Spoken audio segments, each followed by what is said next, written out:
ओम सर्वधर्मस्थापकस्त्वं सर्वधर्मस्वरूपकः आचार्याणां महाचार्यो रामकृष्णाय ते नमः। यथाग्नेर्दाहिका शक्ति रामकृष्णे स्थिता हेया सर्वविद्यास्वरूपां तां शारदां प्रणमाम्यहम्। परतत्त्वे सदा लीनो रामकृष्ण समाज्ञया यो धर्मस्थापनरतो वीरेशं तं नमाम्यहम्। वीरेशं तं नमाम्यहम्। भगवान श्री रामकृष्ण देव, भगवती माँ शारदा जी और स्वामी जी को प्रणाम अर्पित करता हूँ। मेरे गुरुदेव पूजनीय स्वामी भूतेशानंद जी महाराज को मेरा प्रणाम है। भगवान श्री कृष्ण को मेरा प्रणाम है और आप सभी को मेरा प्रणाम। आज गीता में प्रवेश करने से पहले एक छोटा सा स्तोत्र आदि शंकराचार्य का लिखित गणपति स्तोत्र है। ये गणपति स्तव है तो बहुत बड़ा। मैं 3 केवल संजय गाऊंगा मैं। अजं निर्विकल्पं निराकारमेकं, अजं निर्विकल्पं निराकारमेकं, निरानन्दमानन्दम् अद्वैतपूर्णं, निरानन्दमानन्दम् अद्वैतपूर्णं, परं निर्गुणं निर्विशेषं निरीहं, परं निर्गुणं निर्विशेषं निरीहं, परब्रह्मरूपं गणेशं भजेम, परब्रह्मरूपं गणेशं भजेम। गुणातीतमानं चिदानन्दरूपं, गुणातीतमानं चिदानन्दरूपं, चिदाभासकं सर्वगं ज्ञानगम्यं, चिदाभासकं सर्वगं ज्ञानगम्यं, मुनिध्येयमाकाशरूपं परेशं, मुनिध्येयमाकाशरूपं परेशं, परब्रह्मरूपं गणेशं भजेम, परब्रह्मरूपं गणेशं भजेम। जगत्कारणं कारणज्ञानरूपं, जगत्कारणं कारणज्ञानरूपं, सुरादिं सुखादिं गुणेशं गणेशं, सुरादिं सुखादिं गुणेशं गणेशं, जगद्व्यापिनं विश्ववन्द्यं सुरेशं, जगद्व्यापिनं विश्ववन्द्यं सुरेशं, परब्रह्मरूपं गणेशं भजेम, परब्रह्मरूपं गणेशं भजेम, परब्रह्मरूपं गणेशं भजेम।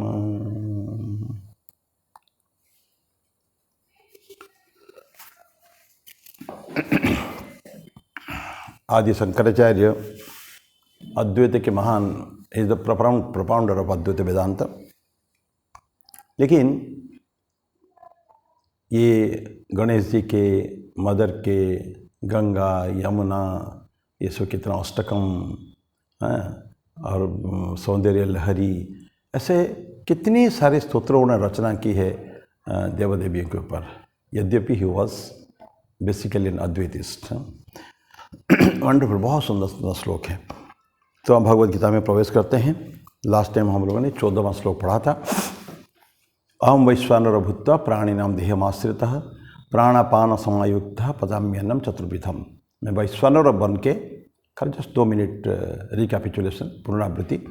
वैश्वानर हो के मैं प्राणियों के देह में प्रवेश किया हो रहा है हूँ मैं हमेशा। वैश्वानर क्या है? वार्मथ, जिसको हम जठराग्नि बोलते हैं, अग्नि। और ऐसा बन के प्रत्येक मनुष्य के प्राणियों के शरीर में प्राणिनाम, खाली मनुष्य नाम नहीं, प्राणिनाम देहमाश्रितः, और प्राणापान समायुक्त, प्राण अपान जिसकी आवश्यकता है, जो हमने चर्चा किया था, पंच प्राण होता है, उदान समान व्यान प्राण, इस तरह के 5 प्राण होते हैं। तो प्राणापान समायुक्त, उससे युक्त होकर मैं पचामी अन्नम चतुर्विधम, 4 टाइप का भोजन अन्न है। चर्ब्य जिसको चबाते हैं, चुष्य चूसते हैं, लेह्य चाटते में लिकिंग, हनी अगर हमको कोई दे शहद तो हम उसको पी नहीं सकते हैं, खा भी नहीं सकते हैं, चूस भी नहीं सकते, उसको चाटना पड़ता है जीभ लगाकर। और एक पेय जूस, जितना पानी, जूस, जितने प्रकार लिक्विड से ये सबको, ये 4 टाइप के अन्न है। भगवान कृष्ण बोलते हैं मैं ये चारों अन्नों को मैं पचामी, उसको मैं रस लेता हूँ एवं उसको डाइजेस्ट करता हूँ। ये हमने 14 में पढ़े थे, अभी 15वां। सर्वस्य चाहं हृदि सन्निविष्टो मत्तः स्मृतिर्ज्ञानमपोहनं च वेदैश्च सर्वैरहमेव वेद्यो वेदान्तकृत्वेदविदेव चाहं। सर्वस्य चाहं हृदि सन्निविष्टो, सर्वस्य च अहम, मैं सभियों के हृदय में, हृदय में सन्निविष्टो, I have entered into the hearts of everybody, सभी के। मत्तः मुझसे ही, मुझसे क्या आता है, स्मृति भी आता है, मेरे द्वारा, कॉन्शसनेस से नहीं, मैं मुझसे ही आता है, आती है स्मृति, मेमोरीज, ज्ञानम सारे नॉलेज, और अपोहनम ये जो स्मृति ज्ञान जो अनावश्यक है उसको हम निकाल भी देना चाहिए। It should not find place in our heart, माने मेमोरी में रहने की आवश्यकता नहीं है। अपोहनम मतलब निकाल देना। और वेदैश्च सर्वैः, समस्त वेदों के द्वारा अहमेव वेद्यो, मैं ही जाना जाता हूँ। वेद का जो प्रतिपाद्य है, जो जिनको जानना है वेद में, समस्त वेदों में, वो है ईश्वर। ईश्वर को जानने की आवश्यकता है। अहम वेद्यो वेदांतकृत वेद विदेव चाहम, वेदांतकृत वेद मैंने ही बनाया है। कृत मतलब करने वाला जो होता है, वेदांतकृत मैं ही हूँ। वेदवित एव अहम, और वेद मैंने बनाया है। और वेदवित मतलब जानने वाला भी, वेद को नॉलेज जिसका संपूर्ण knowledge, because is the creator, you know, तो उनको सारे नॉलेज वेद के बारे में है, ऐसा भगवान कृष्ण कहते हैं। This is verse number 15। तो भगवान कृष्ण कहते हैं कि सही, मैं सभी के हृदय में हूँ। सर्वस्य चाहम हृदय सन्निविष्टो, मैं सबके एंटर किया हूँ। ये ईश्वर विभिन्न स्थान में, वेद में, उपनिषद में, हमारे शास्त्र में ईश्वर बोलते हैं कि मैं सभी के हृदय में हूँ। ईश्वरः सर्वभूतानां हृदय से अर्जुन तिष्ठति, भ्रामयन् सर्वभूतानि यंत्रारूढ़ानि मायया। बोलते कि सभी के हृदय में भगवान प्रवेश करते हैं। यही चीज़ हम लोग पढ़े नहीं, उसको हम पढ़े नहीं, लेकिन चर्चा की है कहीं ना कहीं, उस शास्त्र को स्टडी नहीं किया हम लोगों ने। भागवत में है, कपिलोपदेश में, कपिल देवहूति संवाद में ये चीज़ आती है। कपिल कहते हैं कि माँ, मैंने सभी के हृदय में अपने आप को प्रविष्ट किया है। I place my self in all the heart, सभी के हृदय में करके, और एक मंदिर बना दिया प्रत्येक अंदर। ईश्वर कहाँ रहते हैं? मंदिर में रहते हैं ना, उनका स्थान मंदिर है। जैसे हम लोग घर में रहते हैं तो इस तरह के ईश्वर, उनके घर को ही हम मंदिर बोलते हैं, पवित्र स्थान। तो देखिए, मैं सभी के हृदय में प्रवेश होकर मैंने अपने लिए एक मंदिर बनाया है, तुम वहाँ पूजा करो। कैसे पूजा करोगे? ये थोड़ा विषयांतर है, थोड़ा गीता से बाहर जा रहे हैं।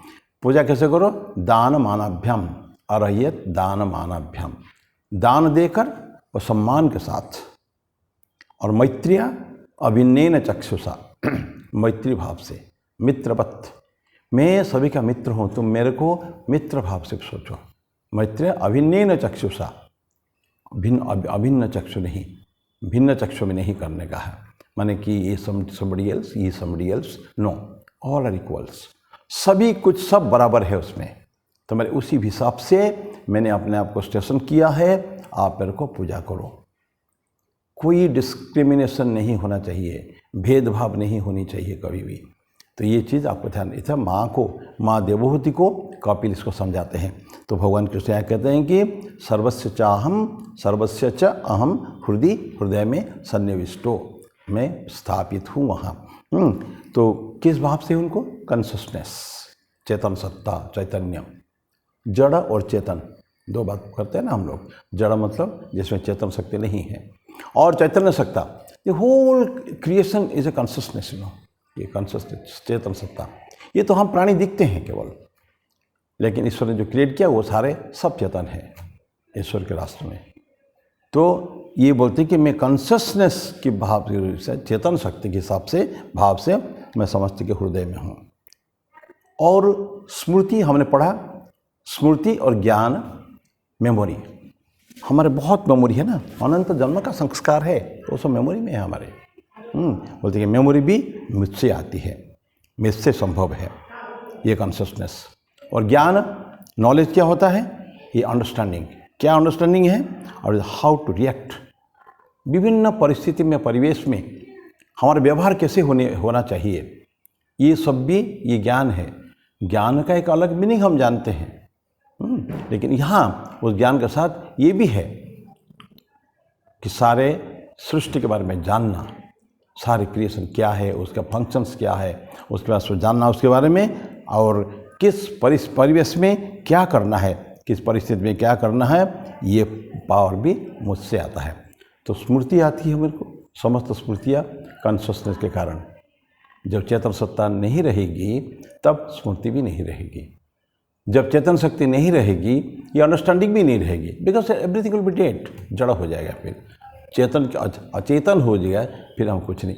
हम ही लोग, इंसान जब अनकॉन्शस हो जाता है, सडनली गिर पड़ा अचेतन अवस्था में, उसको कुछ पता है, अंदर है, he is now like a जड़, लाइक है, जड़ नहीं है। तो ठीक, लेकिन जब चेतन शक्ति नहीं रहती है तो सारे जड़ता रहती है खूब सारे। तो ये होता है कि तो ज्ञान भी मुझसे आता है और स्मृति भी मुझसे आती है, तो हम सब कुछ हम उसी से पाते हैं।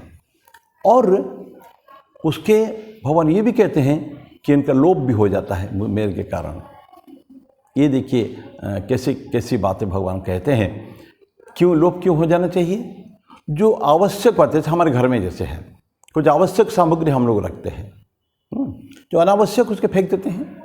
आप लोग भी करते होंगे कभी दिवाली के दिन या किसी विशेष साल में, कोई एक आध दिन में आप लोग ढेर सारे बाजार गए, नए नए चीज़ें खरीदे, नए बर्तन हैं। वो किचन बनाते हैं ना आजकल, मॉड्यूलर किचन होता है, मॉड्यूलर किचन। पहले किचन में आपको जो कुछ था, बर्तन भांडे जो कुछ था, बड़ा सुबह फेंक देते हैं। फेंकते नहीं, मतलब यू डोनेटेड टू समबडी, किसी ना किसी को दे देते हैं। लेकिन क्या कहते हैं, उसको हटा देते हैं, आपके घर से उसको हटा देते हैं कि नई चीज़ें आ जाती है। तो ठीक इसी तरह ऑफिस में देखे हुए, गवर्नमेंट ऑफिस में जो लोग, बहुत रिकॉर्ड पुराना हो गया है, अनावश्यक, कोई आवश्यकता नहीं है, उसको हम लोग वहाँ से हटा देते हैं, डिस्पोज कर देते हैं उसको। तो ये सारे प्रोसेस है। नया जब चीज़, नया वस्तु आता है तो साथ साथ में पुराने वस्तु भी निकल जाता है, अनावश्यक जो है। ठीक उसी तरह का हमारे नॉलेज भी, कुछ नॉलेज अनावश्यक है जिसको पढ़े हैं, और विशेष करके आजकल जो सोशल मीडिया के कारण हम लोग को बहुत सारी बातें ऐसे हैं जो, बोलो मना कर दो, बहुत सारी बातें ऐसी हैं जो हमको आवश्यक नहीं जानने की। हमारे जीवन के लिए हम एक स्टूडेंट, हम एक टीचर है, हम एक स्टूडेंट है, हम एक साधु हैं, जो भी है, उसके लिए जितनी आवश्यकता है हमारे ज्ञान, वो हम पढ़ना चाहिए। पहली बात है, अनावश्यक बातें पढ़ना ही नहीं चाहिए कभी भी। और अगर पढ़ लिया तो मेमोरी से उसको हटा दीजिए। डिलीट करते हैं ना, डिलीट तो कर नहीं सकते हैं, ये तो कोई कंप्यूटर नहीं है ना डिलीट कर देंगे, तो ऐसा नहीं होता है। लेकिन हम उसको धीरे धीरे कोशिश कर उसको भूल जाने के लिए। और भगवान कहते हैं मेरे ही कारण ये जो विलुप्त हो जाना, ये भी मेरे ही कारण होता है। तो कॉन्शसनेस के कारण धीरे धीरे हम लोग हटा देते हैं अनवांटेड नॉलेज, अनवांटेड पोजीशंस, ये सब हम हटा देते हैं। तो भगवान कृष्ण कहते हैं कि स्मृति भी मेरे से, ज्ञान भी मेरे से, और इसका लोप विलुप्त होना भी मेरे से होता है। और भगवान कहते हैं वेद भी मेरे द्वारा क्रिएटेड है, मुझको ही वेद में जाना जाएगा। क्रिएटर तो भगवान है ही है, सबको सृष्टि उन्होंने किया है, वेद उन्हीं के द्वारा। और वेद को जो भी जानने की चीज़ है, जो भी नोन, हम किसको जानेंगे हम वेद में? सारे, क्योंकि वेद का भगवान का बनाया हुआ है, ईश्वर के बारे में, सारा सृष्टि के बारे में, सारा प्रोसेसेस के बारे में। वेद में 4 प्रकार वेद है ना, ऋग्वेद, यजुर्वेद, सामवेद, अथर्ववेद। कहीं म्यूजिक है, कहीं विभिन्न प्रकार कांड है। वेद में देखिए 1 लाख ऋचाएँ हैं। वेद के श्लोक को श्लोक नहीं बोलते हैं, मंत्र कहते हैं, ऋचा कहते हैं। तो 1 लाख ऋचाओं में से 80,000 ऋचाएँ ये ज्ञान कांड में आता है। रिचुअल्स, विभिन्न प्रकार जितने सारे उत्सव होते हैं, फंक्शंस होते हैं और मंगल कार्य होते हैं, सारे में ये सब वेद की ऋचाएँ काम आता है। 80,000 श्लोक ज्ञान का ऋचाएँ ज्ञान कांड में आता है। 16,000 ऋचाएँ ये उपासना कांड में आता है। ये भी एक तरह माने उपासना पद्धतियाँ हैं, कर्मकांड जैसा ही है वो, लेकिन कर्मकांड से हायर स्टेटस में है। कर्मकांड धीरे धीरे विलुप्त, धीरे धीरे कई सारी चीज़ें धीरे समय के साथ साथ लोप हो जाता है।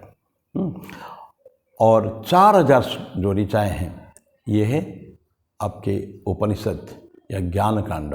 तो कर्मकांड 80,000, उपासना कांड 16,000 और 4,000 ज्ञान कांड उपनिषद।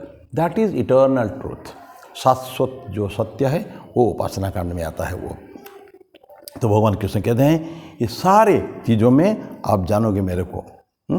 तो जैसे कस्मिक फंक्शंस, सृष्टि में क्या क्या हो रहा है, कस्मिक मतलब सारे सृष्टि में कौन कौन सा पद्धतियाँ क्या क्या हो रहा है, इसके बारे में भी जानने की आवश्यकता है जितना संभव है।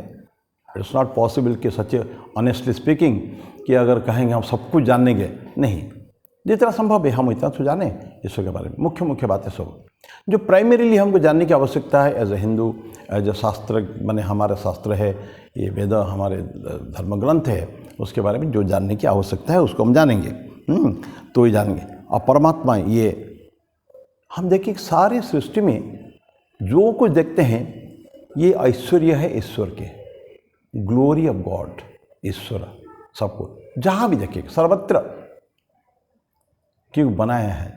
एक पहले बहुत पहले गाना आता था, हरी हरी वसुंधरा, या मैं कुछ है इस तरह, ये किस कवि की कल्पना है कि चमत्कार है।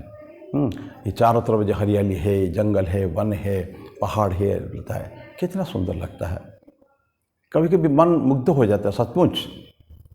हम लोग जा रहे थे अमरनाथ, जब सारा जहाँ जम्मू से हम लोग बस में चढ़े पहलगांव जाने के लिए, सारे रास्ता में तो था ही बहुत सुंदर ब्यूटीफुल वादियाँ, सारे जंगल, पहाड़ियाँ ऐसे। लेकिन जब अमरनाथ चढ़ने के लिए 18 किलोमीटर का रास्ता है पहलगांव से चंदनवाड़ी, यहाँ जो जा रहे हैं सो ब्यूटीफुल, मैंने कल्पनातीत बिल्कुल, मन ऐसा लग रहा था क्या भगवान, सच में भगवान की सृष्टि क्या है। ऐसा सो किसने बनाया? ईश्वर ने बनाया है। तो ये सबको जो देख रहे हैं हम ईश्वर की उपस्थिति को जान पा रहे हैं। God is present over here, he has created this and he is present, अपने आप को उसी में रख लिया है पर। जैसे मकड़ी होती है ना, मकड़ी जाल बना के मकड़ी उसमें रहती है, खुद बनाती है अपने से और उसमें रहती है और फिर निगल लेती है अपने से, उसको ख़त्म कर देती है। सृष्टि किया, सृष्टि के अंदर रहा और उसके फिर अपने अंदर ले लिया। तो ठीक इस तरह का ईश्वर का काम यही है, सृष्टि बनाते हैं, सृष्टि के अंदर रहते हैं और उसको निगल लेते हैं। जनक की राजसभा में जब बंदी, आचार्य बंदी और अष्टावक्र, ये दोनों के शास्त्रार्थ हो रहा है।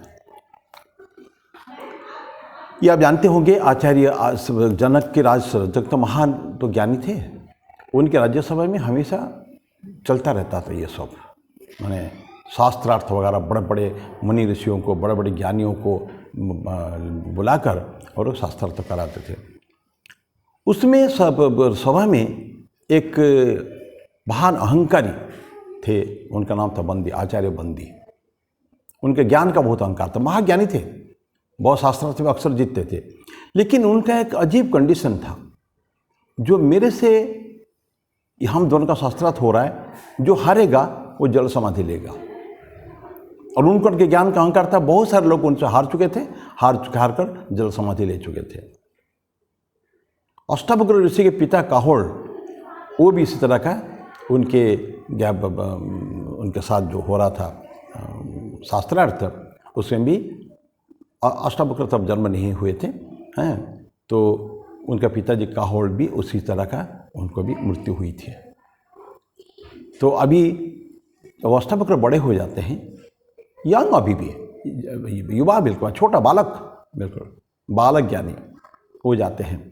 तो वहाँ बंदी से हो रही है। मैं क्यों इतनी बातें बोल रहा हूँ? यही बातें जो ईश्वर का क्रिएशन के बारे में एक प्रश्न करता है, अष्टावक्र प्रश्न करते हैं, बंदी उसका उत्तर देता है कि जैसे मकड़ी उसका खुद की जाल अपने से जाल बनाती है, उसमें रहती है और फिर उसको निगल लेती है, ठीक उसी तरह का भगवान भी, ईश्वर भी अपने सृष्टि बनाते हैं, उसमें रहते हैं और उसका निगल लेते हैं। फिर तो इस तरह के जो शास्त्रार्थ हो रहा है, फाइनली लंबे समय चलता है। ऐसा लगता है कि एक दूसरे पर भारी पड़ रहा है। एकाएक आचार्य बंदी निरुत्तर हो जाते हैं, उत्तर नहीं दे पाते हैं। बहुत टफ क्वेश्चन अष्टावक्र से। अष्टावक्र बालक थे लेकिन महाज्ञानी थे। तो वो हार जाता है। 3 बार अष्टावक्र पूछता, आचार्य उत्तर दें, आचार्य उत्तर दें। 3 बार 4 बार जो पूछते हैं, उत्तर निरुत्तर, बंदी मुंह झुका कर बैठे, सर झुका कर बैठे हैं। तो ही लॉस्ट, अष्टावक्र वन। तो चारों तो अष्टावक्र के जय हो, अष्टावक्र की जय हो, ऐसे जय घोष होता है। आके माला पहनाते हैं राजा जनक, वो राजर्षि जनक, किसको? अष्टावक्र को। मनाने बाद अब बंदी खड़ा होता है, खड़े होकर बोलते हैं कि आज मैं अपना पराजय स्वीकार करता हूँ, अपनी पराजय स्वीकार करता हूँ और मैं जल समाधि के लिए तैयार हूँ। अष्टावक्र मना कर देते हैं, नहीं आचार्य, मैं आपको जल समाधि देने के लिए नहीं आया हूँ। ये मैं प्रतिशोध, क्षमा ही प्रतिशोध है, मैं आपको क्षमा कर दिया। लेकिन ध्यान रखें, आपकी इस बहुत बुरी जो आपका है कंडीशन, इसके कारण कितना ऋषियों ने, कितना महान ज्ञानी व्यक्ति आके यहाँ अपना जान दिए हैं। और आपको याद होगा आचार्य बंदी, आचार्य काहोड़ का, वो आचार्य काहोड़ का मैं पुत्र हूँ। ये जो डिक्लेयर करते हैं कि आचार्य काहोड़ का पुत्र हूँ, आचार्य काहोड़ जो मर चुके हैं यहाँ, उसके पुत्र बालक वो आज उसको हराया है। It's a great incidence. तो क्षमा कर देते हैं उसको। सच ए वंडरफुल सीन। वहाँ फिर बंदी बोलता है कि प्राण लेने से भी ज़्यादा तुमने मुझे दंड दिया बाल ज्ञानी। छोड़ देते हैं, ख़त्म हो जाता है। तो इस तरह जो बोलते हैं, मैं इतने सारे बातें इसलिए बताया कि ईश्वर की जो क्रिया है, इसको जो सृष्टि है, अजीब है, बहुत ब्यूटीफुल। और तो परमात्मा जो है चारों तरफ, परमात्मा ईश्वर जो है, द सुप्रीम गॉड हेड, उनकी जो लीला चारों तरफ दिखती है। और ईश्वर की 3 गुण हम लोग पढ़ते हैं, सर्वव्यापी, सर्वशक्तिमान और सर्वज्ञ। ये तीनों जो ईश्वर की एट्रीब्यूट्स, लक्षण जो है, उनके गुण हैं, सर्वत्र विद्यमान है। ये सृष्टि उन्होंने बनाई है, तो सर्वत्र वो जहाँ भी देखेंगे उसको सृष्टि में हम उनको दिखते हैं। जहाँ देखें हर जगह ईश्वर है। कण कण में हम बोलते हैं ना, कण कण में ईश्वर है, परिव्याप्त है सर्वत्र। तो ईशावास्यम इदम सर्वम यत्किंच जगत्याम जगत, जगत में जो कुछ है सब कुछ ईश्वरी है। ईशावास्य उपनिषद की है, उसका परमानेंट हमेशा है। तो ये परमानेंट जहाँ देखेंगे, क्योंकि बाकी सारी चीज़ उनका सृष्टि नष्ट हो जाता है। सृष्टि नष्ट होती है, सृष्टि की जो भी क्रिएशन है, नथिंग इज़ परमानेंट। ईश्वर को छोड़ के नथिंग इज़ परमानेंट। एकमात्र सत्य ईश्वर ही है, ईश्वर ज़्यादा सत्य कोई नहीं है। ठाकुर बोलते हैं ना, ईश्वरी सत्य है बाकी सब असत्य, ईश्वरी नित्य है बाकी सब अनित्य। जो कल था, जो आज है और जो कल रहेगा, that is only the truth. And only one thing ये सारे कंडीशन को सेटिस्फाई करता है, वो है ईश्वर खुद। परमात्मा नहीं, ईश्वर जो भी कहें हम लोग। कल भी थे ईश्वर थे, आज भी है और कल भी वही रहेंगे, अनंत काल से चले आ रहे हैं अनंत काल तक। तो ये सब ईश्वर के सोचते। तो बाकी चीज़ों को देखते, बाकी जो नाशवान वस्तु को देख के आज प्रोडक्शन हुआ और कल नष्ट हो जाता है। प्राणी जीव वो आज पैदा हुआ और कल चले जाएंगे। हम लोग भी कुछ साल पहले पैदा हुए हैं और कुछ साल any moment we can go off. तो सारे सृष्टि को देखते हुए लगता है कि इसका क्रिएटर जो है ही इज़ परमानेंट। तो ये परमानेंट है। ब्लिस आनंद, सच्चिदानंद स्वरूप भी तो है ना, आनंद, आनंदम ब्रह्मन, सब जगह आनंद ही आनंद है। दुखी हम ही लोग तो रहते हैं, हम ही लोग कष्ट में रहते हैं। बाकी सारे आनंद जो क्रिएशन, सूर्य चंद्र जो भी जहाँ भी देखे हम लोग, सब ब्लिस। ठाकुर बोलते हैं ना कि आनंद की कुटिया है। ईश्वर को जान लेने के बाद, ईश्वर को समझने के बाद, जिसको हम ये दुख के क्या कहते हैं, कांटों भरा, दुख भरा, वो आनंद की कुटिया बन जाती है, ऐसा ठाकुर कहते हैं। तो बाकी सारी चीज़ें देखने के बाद ईश्वर आनंदमय दिखते हैं, हर जगह परिव्याप्त है, सर्वत्र विद्यमान, और उनका स्ट्रेंथ भी सर्वशक्तिमान, सर्व बनाते हैं। ईश्वर के आगे कुछ नहीं चलता है, सब एवरीथिंग खत्म हो जाता है। काल होता है, कालोस्मी, मतलब भगवान कृष्ण होते हैं मैं काल हूँ। काल के गाल में सब कुछ समा जाता है समय पर। जब अपना अपना समय आते हैं सब चले जाते हैं। Nobody is permanent, only Ishwar is permanent. ये उनका स्ट्रेंथ है। तो सर्वशक्तिमान, सर्वज्ञ, ज्ञान है, ज्ञानपूर्ण। तो ये सारे सृष्टि को जब कंपेयर करते हैं ईश्वर के साथ, सृष्टि को देखते हैं, तो हम कैसा लग रहा है, ये सारे के सारे ईश्वर की गुणगान कर रहे हैं। ये हम लोग के समझ में थोड़ा मुश्किल है। जो परम ज्ञानी होता है, ईश्वर को जो जान लेता है, and when he compares himself, सारे सृष्टि को ईश्वर से कंपेयर करता है, जो महाज्ञानी होते हैं वो जानते हैं this is nothing, the whole world is just a dust, धूल है बिल्कुल, आज है। एक बात और है, ईश्वर क्या ये सारे जो करने के लिए उन्हें इस वेद को जानते भी है, वेद को बनाए भी है, वेद के सारे सर्वत्र विद्यमान, सर्वशक्तिमान, सर्वज्ञ, ये सारे जो करते हैं विराट काम है। क्या ईश्वर अपने आप को खुद ही पूरा सारे शक्ति इसमें चला जाता है, शक्ति चली जाती है क्या? नहीं। जस्ट एक्सपेक्ट एकांशेन, अंश मेरा छोटा सा फ्रैक्शन, इन्फिनिटेसिमली स्मॉल फ्रैक्शन, क्षुद्र से क्षुद्रतम अणु जैसा स्थित ईश्वर के इतना गुण है, शक्ति है, परम शक्तिमान है, उनको ये कुछ नहीं, छोटा, जिसको हम कहते हैं ना हिंदी में बाएं हाथ का खेल है। एक उंगली में उन्होंने गोवर्धन पर्वत को रोक रखा था 7 दिन तक। प्रचंड मूसलाधार वृष्टि इंद्र के द्वारा किया गया।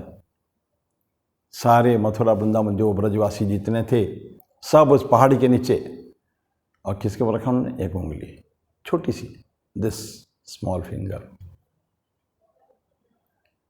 बालक वालों ने बोले, कान्हा तुमको तो बहुत कष्ट हो रहा होगा, इतने समय से पकड़े हो, तो हम लोग मदद करेंगे।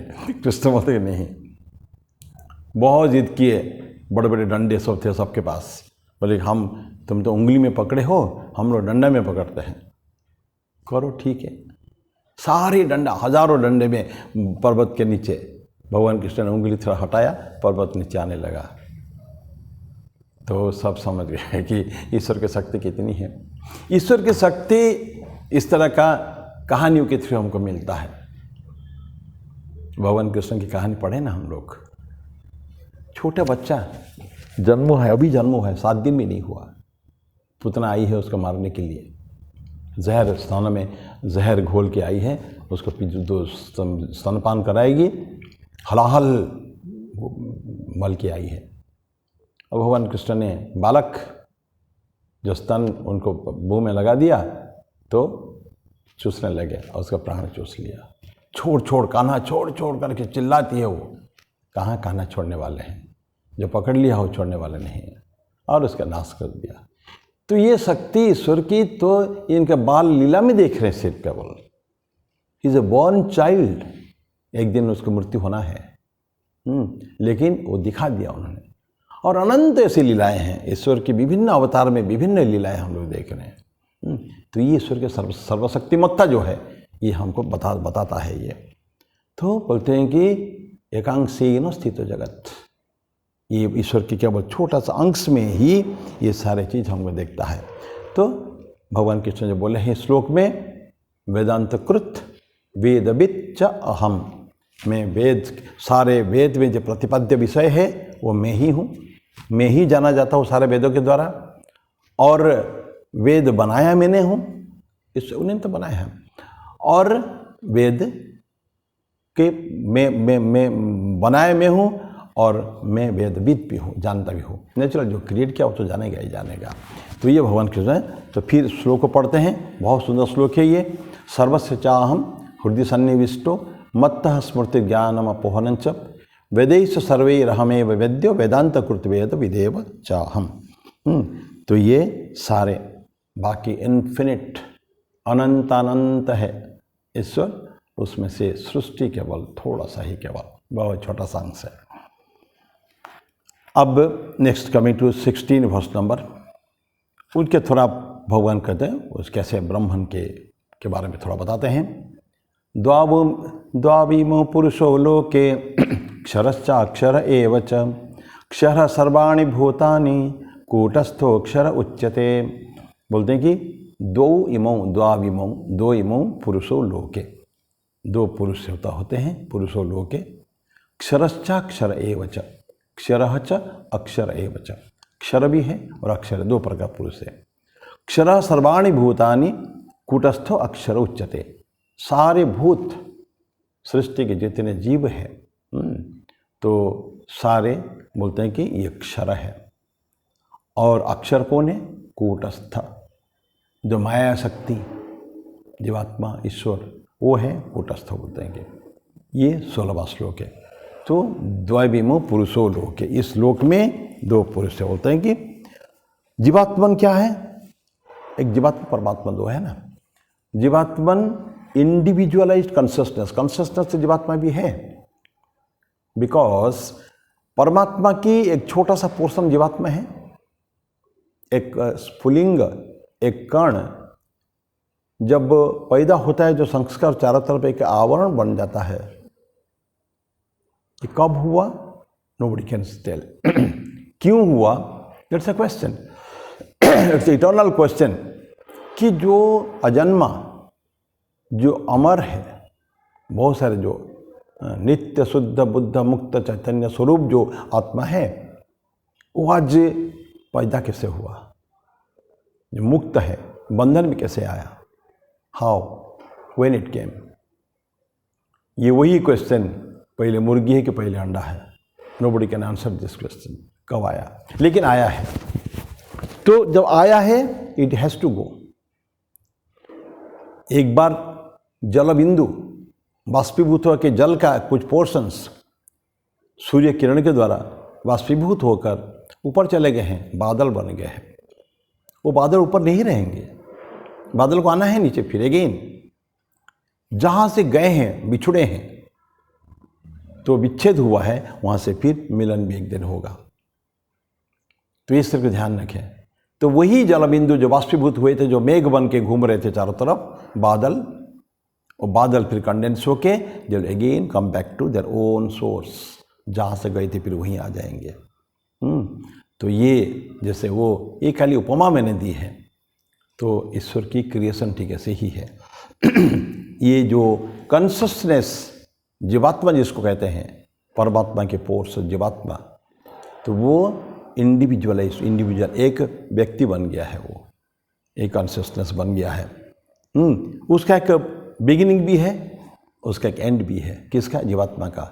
बिगिनिंग कब? जब उस पिली वो जो अंश आया है, चारों तरफ एक संस्कार का पैदा हुआ, इसका कोटिंग हो गया, तो वो बन गया, बद्ध बन गया। जहाँ बना कभी ना कभी वो टूटेगा, वो जो बंधन उसका टूटेगा, वो मुक्त होगा तो जाके जा रहा है। सो ये प्रोसेस बहुत लंबा हो सकता है, अनंत जन्मों का हो सकता है, या कुछ जन्मों का हो सकता है। जो अवतार आते हैं वो क्यों आते हैं? वो एक जन्म के लिए आते हैं, चाहे तो और भी जन्म ले सकते हैं। अवतारों को आने की आवश्यकता नहीं है, वो तो मुक्त है ऑलरेडी। लेकिन मुक्त होने के बाद भी अपने आप को बंधन में डाल देते हैं, वो फिर आते हैं। उस दिन पुस्तक पढ़ रहे थे, परमार्थ प्रसंग। बिरजानंद जी महाराज बोलते हैं कि पूजनीय प्रेमानंद जी महाराज से ठाकुर की दो बातें, कुछ बातें सुनी थी जो कहीं हम की पुस्तक फॉर्म में नहीं देखे हैं। और वो क्या है? उसमें एक है कि जो ऐसे पुरुष होते हैं, मुक्त पुरुष होते हैं, आचार्य कोटि के जो होते हैं, वो क्या होते हैं? पकी हुई गोट होते हैं। खेल में जब चला गया, अंत हो गया, क्या वो चला गया, गोटी पक गया, वो फिर वापिस आने की जरूरत नहीं है। लेकिन समाज जगत कल्याण के लिए, माने वो पक्की गोटी, यहाँ जगत कल्याण का वर्ड यूज नहीं होता है, लेकिन पक्की गोटी फिर कच्ची बन जाती है, बन के फिर खेलती है। किस लिए? वो तो पक्की हुई है, लेकिन वो बाकी के साथ जोड़ बना के कुछ लोग को मुक्त करने के लिए, यहाँ से जगत कल पार कराने के लिए, मुक्त कराने के लिए वो फिर कच्ची बन जाती है, और जोड़ बना के वो फिर उसको भी पार करा देती है। खुद तो पार होना ही है उसको, पर दूसरों को भी पार करा देती है। ऐसा अनंत काल तक हो सकता है। तो ठाकुर बोलते थे, तो तुम सबको कि तुम अपने आप को जोड़ बनाओ। किसके साथ? उन मुक्त पुरुषों के साथ। इष्टदेव हमारे मुक्त पुरुष हैं। इष्टदेव हमारे जो सभी, प्रत्येक जो भी इष्टदेव है, जिनको मानते हैं, गुरु मानते हैं, तो उनके साथ अगर हम अपने आप को ठीक ठीक मैच कर पाएँ तो हमारा भी कल्याण हो जाएगा। तो ये ईश्वर का जो क्रिएशन, इंडिविजुअलाइज कॉन्शियसनेस है, इसका एक प्रोसेस है, इंडिविजुअलाइजेशन प्रोसेस। ये जो इंडिविजुअल कैसे बना, वहाँ से मुक्त कैसे होगा, ये सारी बातें जो है हमको जानने की आवश्यकता है। तो ये, और उनको क्यों कहते हैं कि क्षर, जो थोड़ी देर के लिए पैदा हुए हैं, जीवात्मा बने हैं, तो वो क्षर पुरुष है। क्योंकि ये प्रोसेस छोटा हो या बहुत लंबा हो, लेकिन एक ना एक दिन उसका अंत है। दैट मीन्स जो आज बना और कल फिर चला जाएगा, तो ये हो गया क्षर। उसका धीरे धीरे इरोजन होता रहता है, करते करते करते करते धीरे धीरे समाप्त हो जाएगा। मैं मेरी वाणी को ही विराम देता हूँ। फिर अगले बार बहुत सुंदर ये श्लोक भी है, और ये चैप्टर तो बहुत सुंदर है ही। ये पुरुषोत्तम योग बड़ा हृदय मानते हैं उसको, भगवद गीता का। तो मैं मेरी वाणी को विराम दूंगा। अगले बार फिर हम लोग इसी को ही कंटिन्यू करेंगे। 16वां वर्ष को ये जब शुरुआत की है, तो मैं आप सभी को नमस्कार। ओम शांति शांति शांति। हरि ओम तत्सत। श्री राम कृष्णार्पणमस्तु।